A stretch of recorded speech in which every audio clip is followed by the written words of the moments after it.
Lagos, and Abuja. COVID-19 ignore fake lockdown alerts presidential tells Nigerians. Okay, so of whatever speculation, the air has been cleared, and the federal government bans assemblies, overcrowding others as school resume Monday. Police bust Ogun drug syndicate, recover 10 million naira hard drugs. Okay. Governor Seyi Makinde warns against arbitrary land allocations to foreigners.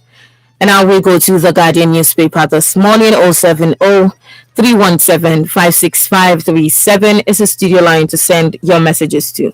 All right, the Guardian has the headlines. Nigerians say no to another lockdown, and the government inaugurates committee to grow non-oil export. And stakeholders urge federal government to unban international flights in Kano. And January 18, the resumption date for school stands, says federal government. And Edo government, the Nigerian Union of Teachers, disagree over proposed strike. All right, and the Nation headline says schools resume Monday. Federal government clarifies. To stem tax evasion, experts seek tighter transfer pricing regulation. An organization of petroleum exporting countries, Nigeria's economy challenged by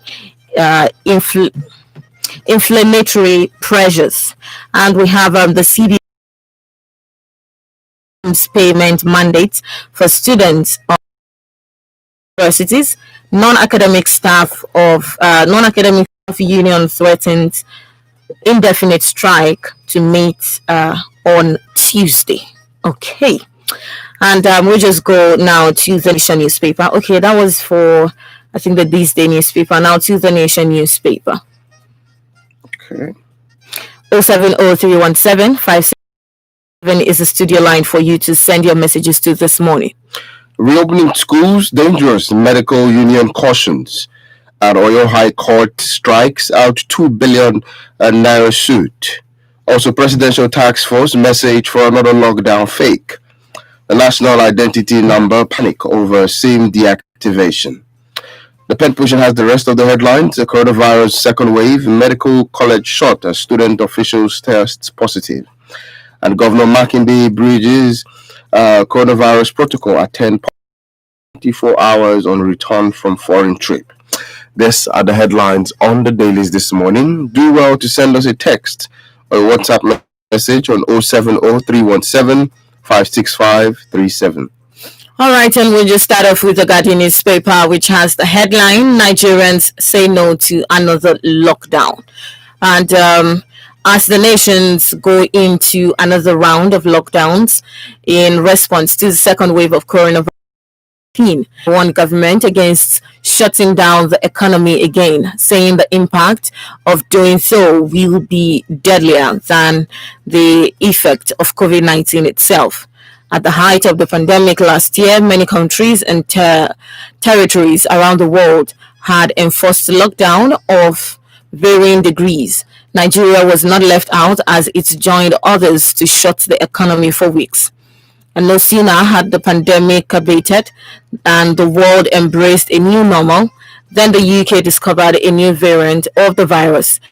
It shut down London and some other places just before Christmas. And since then, many countries have been forced to shut down in a bid to contain the spread of the new variant, which is reported as more deadly. Among them are Germany, Greece, Ireland, Poland, and Czech Republic, Italy, and the Netherlands. We have had several comments made on these, and aviation stakeholders yesterday kicked against another shutdown of the economy, and they urged the federal government to rather give priority on arrival COVID-19 rapid testing for other passengers. Yes, I'm not in support of another lockdown, but if it has to come to that, I'm sorry, but there is nothing we'll be able to do. We should better manage the situation. Our hands as citizens not to experience another lockdown by adhering strictly to this protocol. Some places in Lagos have been flagged at very high places as places with high tendency of the spread of the virus. Some places parts of Lekki, were listed, and some other parts of where there could be high tendencies of the spread of the virus. What are we doing? Are we also traveling in and out of this country without observing these protocols? This is not about the government right now. The second lockdown decision the federal government to take on its own. If the number of cases keep rising, if the number of deaths keeps going up, then it makes no sense not to have another lockdown. But can avoid the lockdown by our actions and inactions. It's going to determine whether we would experience another lockdown or not. Well, the insincerity of the government in the first lockdown, with the lack of the ability to provide for the people, is another reason why people might not insist on the government, having another lockdown, because there was no food, no effective provision for people who did not have vulnerables, where we had to starve. And these are questions that raised concern. The aviation sector, of course, would not support the lockdown. We saw how badly a lot of people were out of work because of the lockdown. The lockdown in general, is another means to increase the level of unemployment in the country. So I would also not support it, but I want to restate government decision. It is dependent on our choices, our actions and inactions as citizens of this country. If we decide not to go ahead with the regulated protocols, if we decide to not observe the stipulated protocol, if we decide to involve ourselves in large gatherings, if we decide not to practice social distancing, go out with our nose masks, cover, take proper care of ourselves, then we will force the government to do that. But then I'm wondering, we have some countries like the United States, the United Kingdom, that's the UK, right? And there has been a new variant of this virus. Okay. Now we have those people actually on lockdown.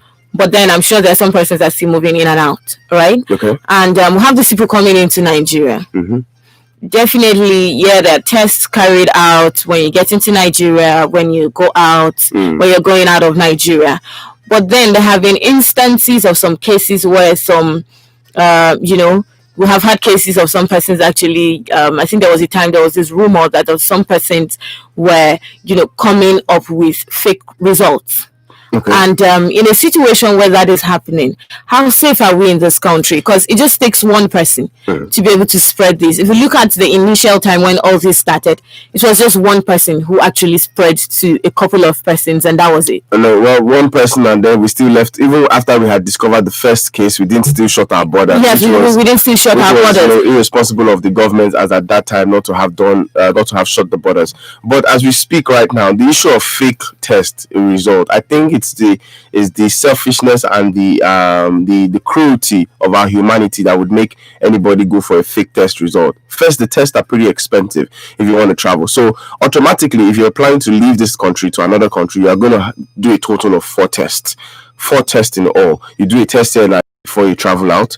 You do a test when you get there. When you get to the country of at arrival. When you're leaving the country, you do a test there before you get to Nigeria. When you get to Nigeria, you are to do another test. And all of this cost is on you. All of the cost is on the citizen, on the individual who's deciding to travel. So the question is, if you know you can't afford it, why then travel?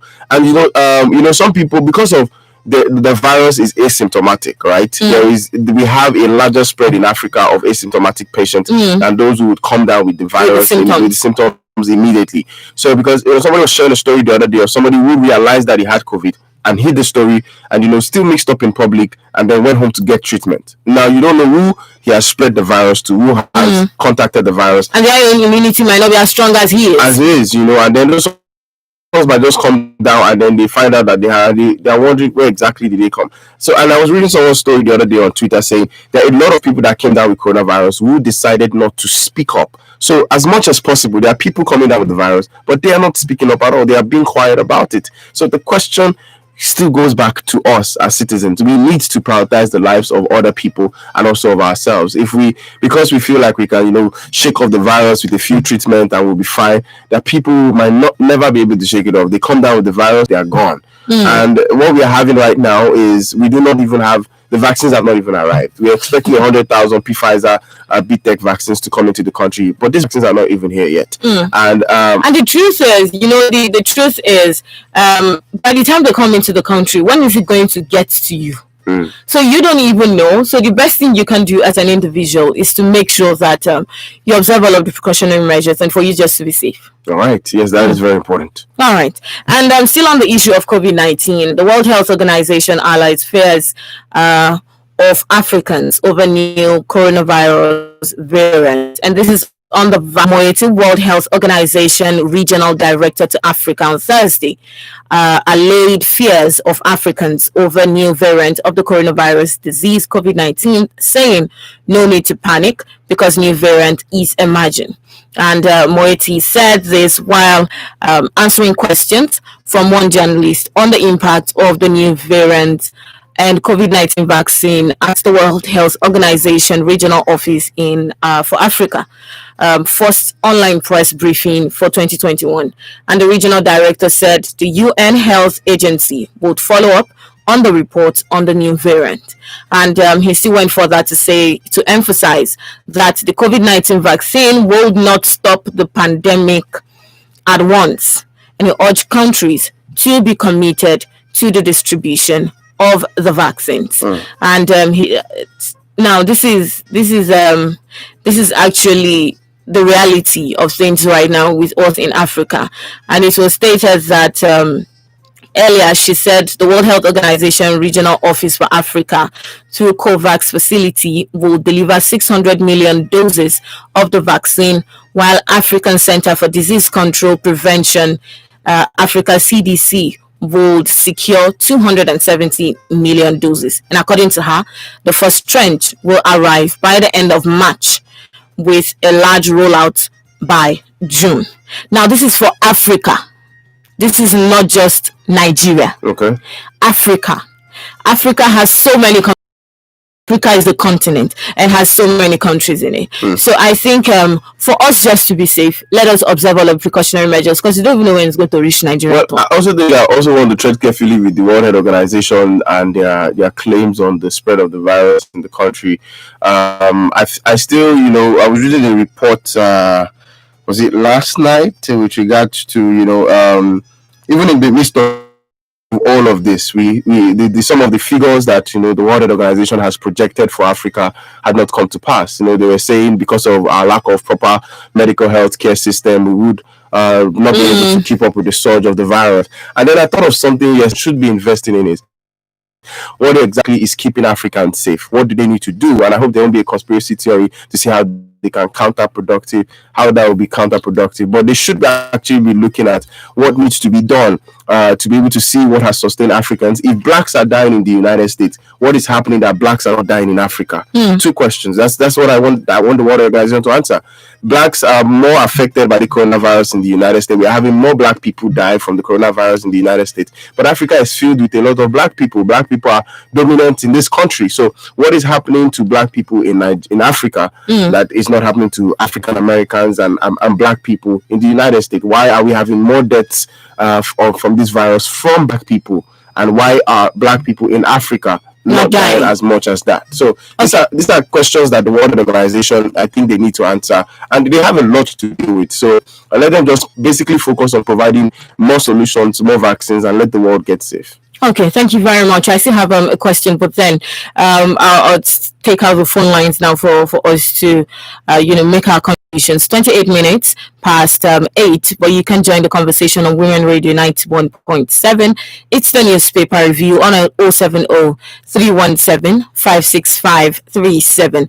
Now, you made mention of the fact that probably the World Health Organization look into the reason why we don't have, we are not saying that we're not beginning to record an increased number in the number of deaths. Okay. But compared to other countries of the world, Africa is doing greatly. But then, now, don't you think that as Africans, and particularly bringing it home to Nigeria, as Nigerians, and as a country, we should actually invest into observing the situation of things in Nigeria? Why are so many people not coming down with the virus, and we keep pushing for what has been sustaining us, rather than focusing all our attention on the fact that we're waiting to get the vaccine that we don't know when it's going to get to our turn? Okay. one of the things I specifically think needs to be done right now, which one of the virologists have said, is we need to check the immunity level of Africans and Nigerians. On We are the poorest in the world. We have some of the poorest countries in Africa, and and some of the countries with lack of infrastructure health-wise in Africa. But we have recorded. The whole of Africa has not recorded up to 100,000 deaths.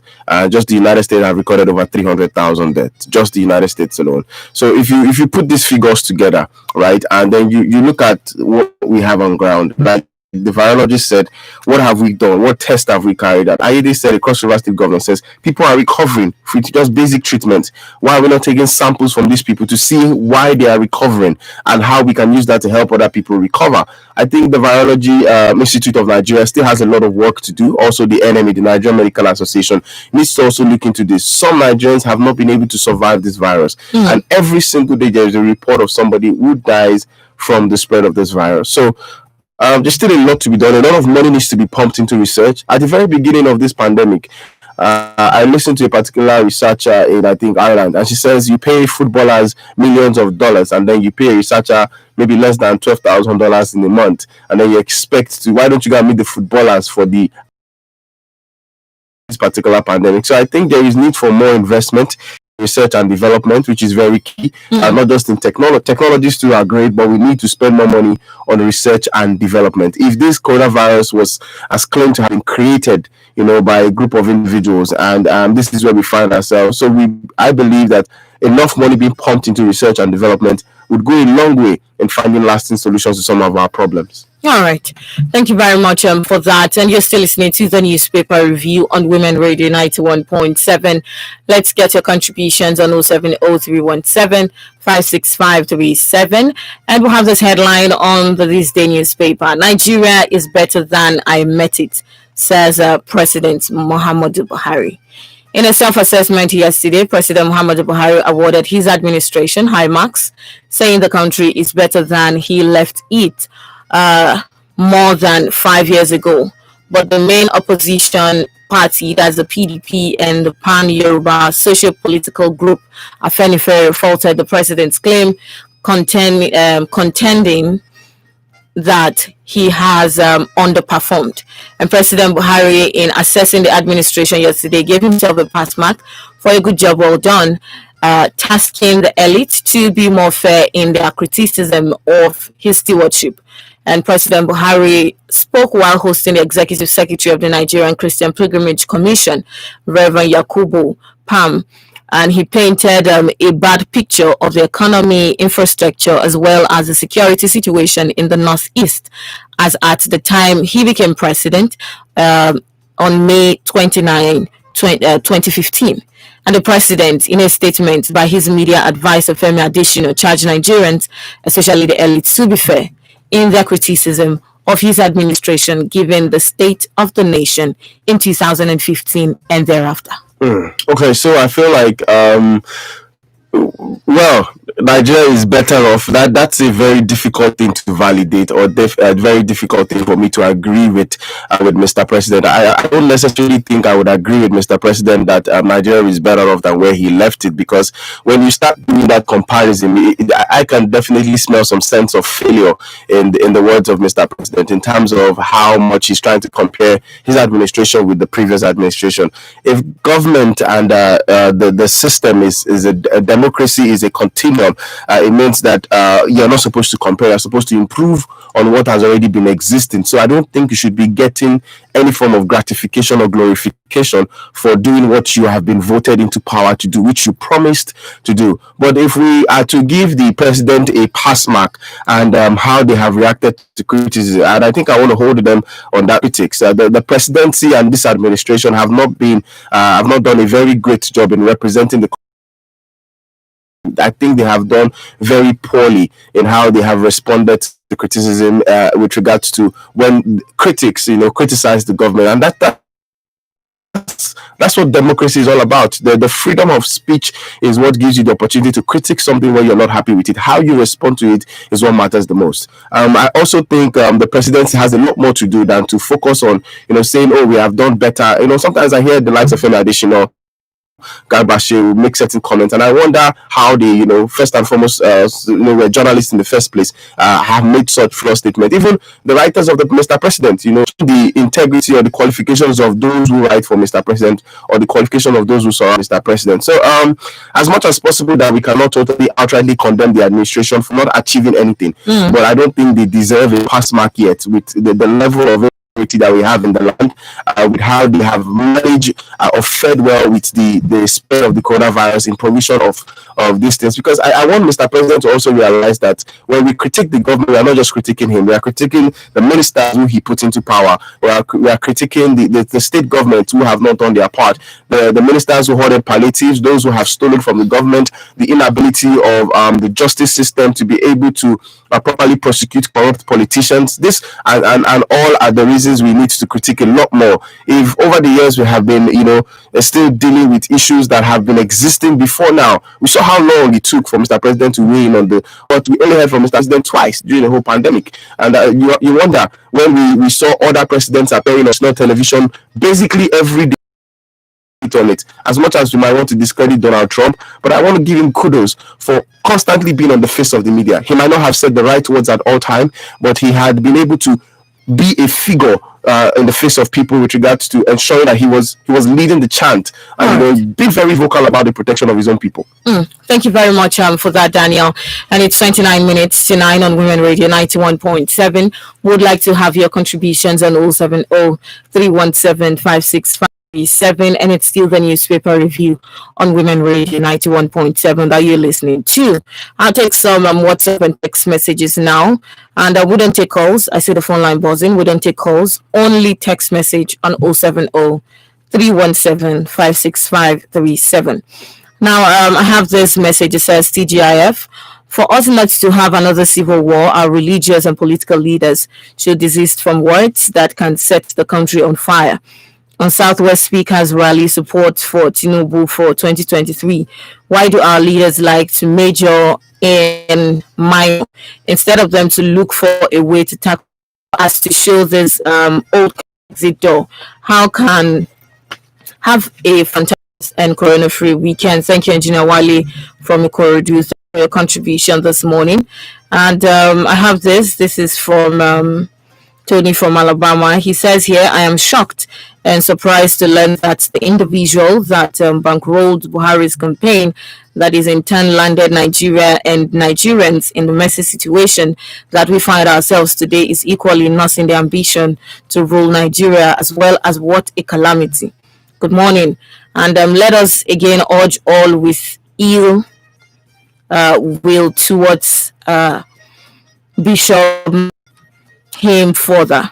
Good morning. Thank you very much for your contribution there. And this is from Prince. It says another lockdown will paralyze the economy completely. Lockdown will never be the solution. Hunger, robbery, as it happened in lockdown. The government should do the needful by putting the right things in place. Palliatives should be given even should be given even before the lockdown begins in order to avoid death. It is a great wickedness to lock down the people without food to eat, and the government should not say the country is better than where he met it. It's a taboo. For instance, dollar was between 170 to 180, and now it's 400. So what has he done? All right, thank you, Prince from Ogun State, for your contribution. And I also have Olawale Mutiu from Alakbere. It says, good morning, dear presenters.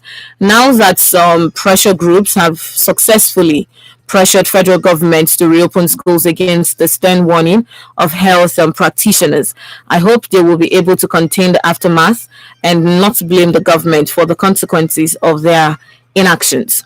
Truly, Nigerians have not been fair with their criticism of the current administration, despite the fact that the government is doing all in his capabilities to clean the mess done by past administrations. Nigeria will survive, and Allah bless Nigeria. Thank you very much for your contribution there. And we take this text message here.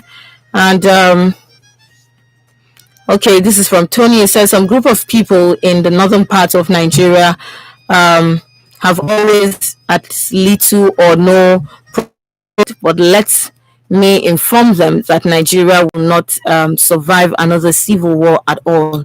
Thank you so much for your contribution there, Tony. And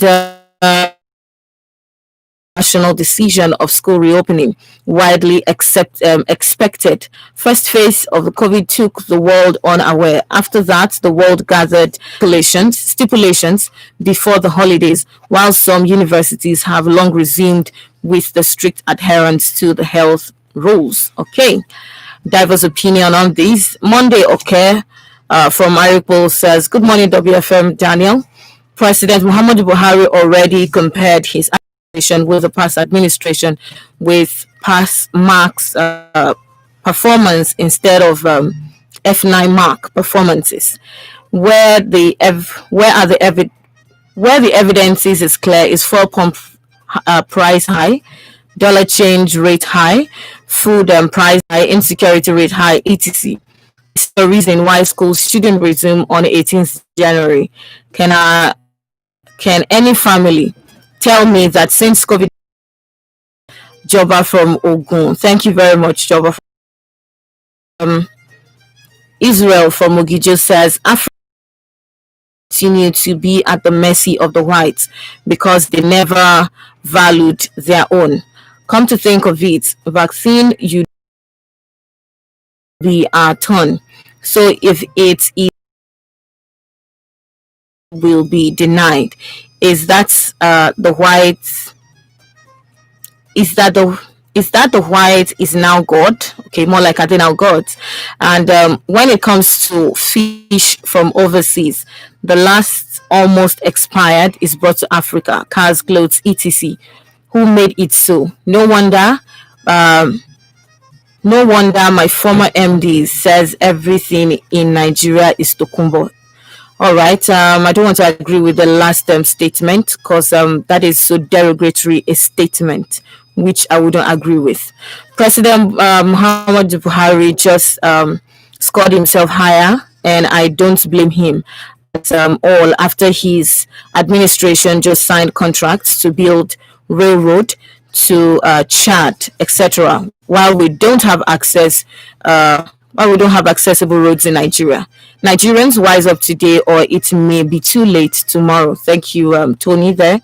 And the last WhatsApp message you take for the meantime. Good morning. I disagree. He has done well. Insecurity is in the land, and we have not seen the change he promised us. Besides, he should not He should not be the one to appraise himself. Wale from for your contributions this morning. And Yeah, just a quick reaction to a few of the messages. So, okay. First, when you think of the coronavirus and look at how far this, like somebody mentioned about the vaccine, I remember specifically that was used by the World Health Organization. And this is something that we achieved in 1971. And, I believe that, we should still look inward. I still believe that the Virology Institute of Nigeria, and we understand that there has over the years been low level proper investment in this health sector. This is on the Nation newspaper, and it says here Nigerians have not learned from the civil war, says Kuka. And it went further here to say the Catholic Bishop of Sokoto Diocese, Matthew Kuka, yesterday said Nigeria has not recovered from wounds of the civil war 51 years after the unfortunate event. And he also lamented that the leaders have not learned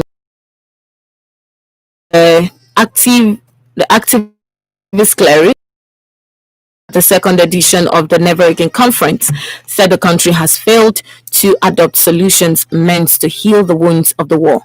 But elder statesman Alhaji Tanko Yakasi disagreed with him, saying that the country had witnessed reconciliation and healing.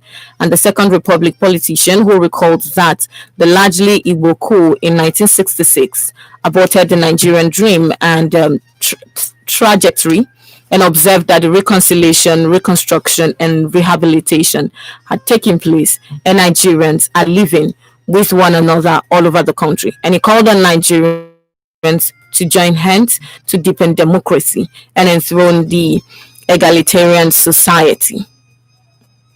And yes, this was what was stated at a conference that actually took place where Bishop Coker actually stated this. Well, one of the things that this every administration has failed to do was to learn from history, learn from the previous administration, leverage on that, and make impact.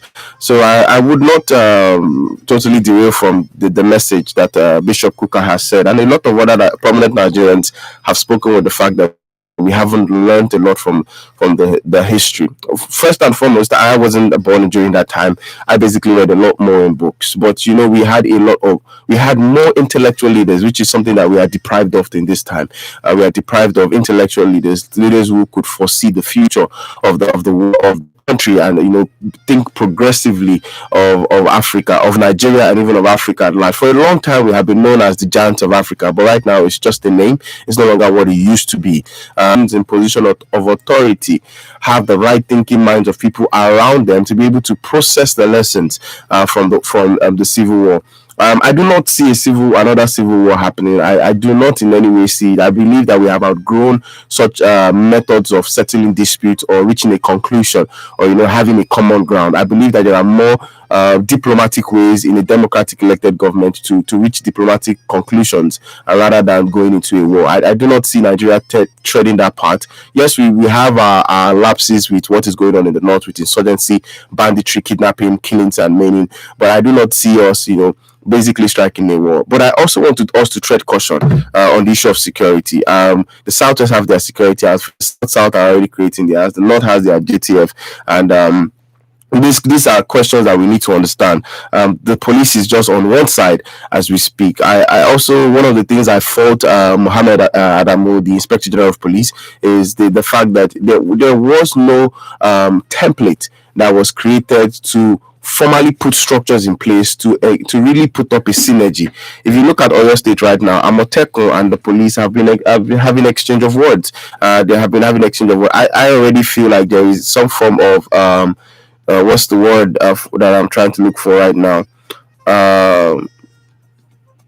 Lack of empathy between both parties in terms of how the synergy can work. We're hearing the police accusing Amotekun of bringing wounded, criminals to the police stations, and Amotekun is saying, no, that's not the case. Please prove it. So those little itches that have not been properly resolved is something that I want it to be properly looked into. We need to create better structures. One of the things we lack a lot in this administration is and to carry out certain duties. We know there are human errors to a lot of these things, not necessarily the laws or not necessarily the structures, but I also believe that by the time there are stiffer penalties, there are stiffer rules and regulations, also believe that by the time there are stiffer penalties, there are stiffer rules and regulations, we see the leaders 100% adhering strictly to the rules and regulation. Governor Makinde arrived from a foreign trip, still attended the function. The stipulated regulation by the NCDC is you leave this country, you come back after a function.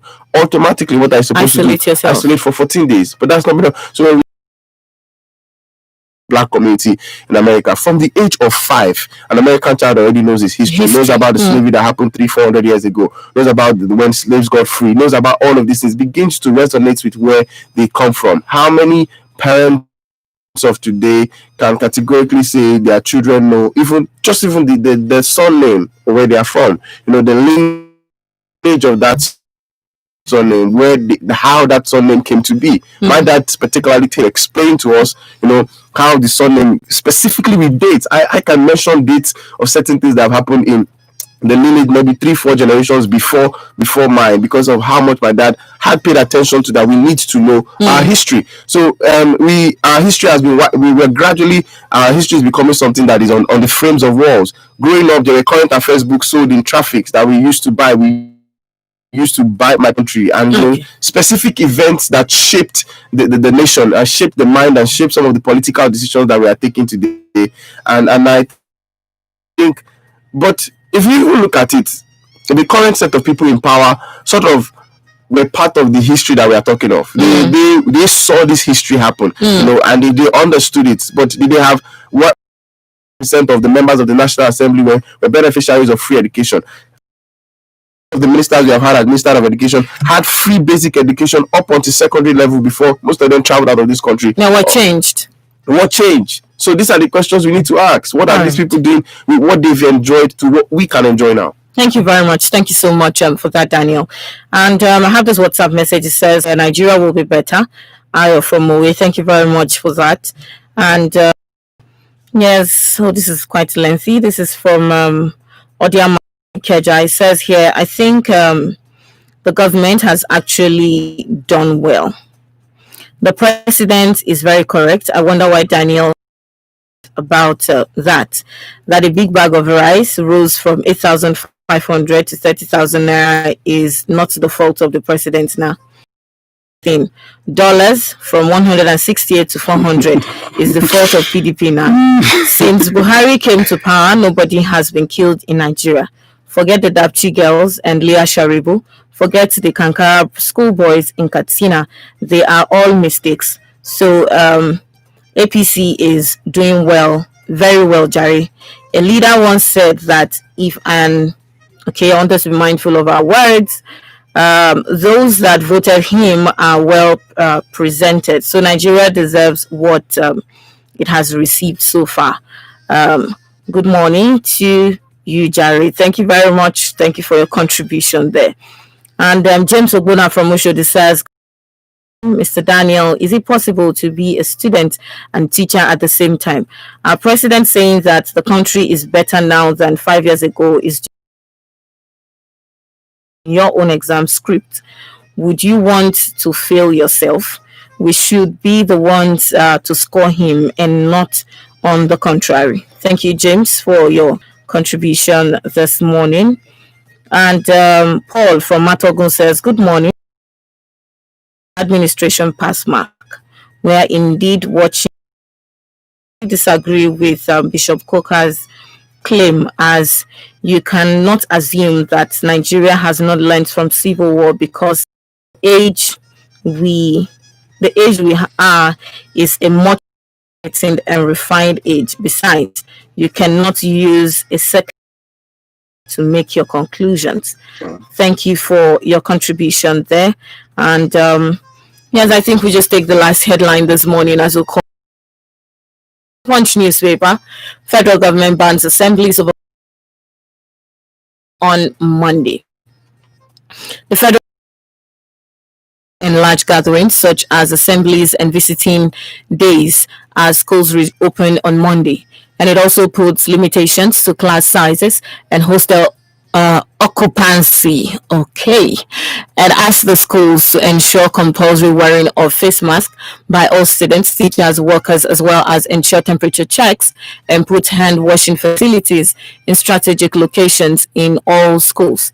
And the government also asks that the school authority to ensure constant supply of water and sanitizers and make available functional health clinics with facilities for isolation and transportation of suspected cases to medical facilities. And the Minister for Education gave the conditions in a statement by the Director of Press in the Federal Ministry of Education, Ben Gong. Now, obviously lacking in some of our schools. Supply of water and ensure functional health clinics. I think these are two basic things, especially for boarding schools that's supposed to be essential, boarding schools and for universities. These are essential commodities or essential facilities or essential amenities that are supposed to be made available for the students. But I'm just looking at some secondary schools, and you discover that for students to get water is war. I can remember the school my sister went to then, for them to get clean water was trouble. And she literally had to come back home with so much sickness and all of that. And my school as well. Talking about running water, the school I attended for my higher education, I cannot boldly talk about the school clinic being able to effectively handle whatever cases that might come up. And as well as running water, sincerely. Okay. Well, in a wrap of this conversation this morning, which we have to go shortly, I want to say these choices are ours to make right now. The decision to resume school, Or not. which no, not to resume or not. I want to say that we do not have the facilities yet as a country to run homeschool education, to run internet-based form of education through use of internet classes and all. We do not. So we have to go. We have to stick with the formal physical classrooms. I think what we need to do is for a proper plan to be drawn out. I think we need to go back to the system where certain students were resuming at a particular time and others were resuming at another time, so that we can effectively create this balance. Parents, all these immune boosters, fruits and all, now is the time to invest better in it, because your children are going to be out of the house. Constantly check their temperature. They feel somehow in their body. It's your responsibility as the parent of that child, as the guardian, as the ward of that child, or to be able to pay close attention. There's no coronavirus. So, let's make them. They're even very much affordable now. They're not as expensive as when the whole coronavirus started. So I want to beg us this morning, as parents, as guardians, even as citizens generally, we see a child going out without a nose mask, you caution the child, put on your nose mask. I don't think that's too much for us to do. Consciously, I don't think that's too much for us to do. Consciously tell them, do not overplay, do not hang around too much in the dust. The weather is going to become cooler because we're getting to the rainy season, which is a very comfortable temperature for the spread of the virus. So there's a lot that needs to be done. Cleanliness, they say, is godliness, and I think all of these things is next to godliness, yeah, right? That's what they say. So let's be clean too. Let's ensure that our children are clean. Let's pay attention. Parents that have their children in private schools, check the school buses. Were the school buses washed before coming to pick them the next day? All these little details. They're not overcrowding in school buses, please. Before the trip twice, please do. Please do. Please saying a child came late. These are to school proprietors and Then as a parent, if you can afford to drop your child in school, then I think you should do that. If you can do, please do. All right. Thank you very much for staying tuned to Women Radio 91.7. Thank you, Daniel, for doing this with me. We'll be here again on Monday. I am Bukola Balogun. Do ensure that you stay safe out there. COVID is still very much real, and enjoy the rest of your day. Good morning. We are WFM 91.7, the voice of women, using radio as a tool for women development. We condemn the abuse of women, girls, and children in any shape or form. WFM 91.7, the voice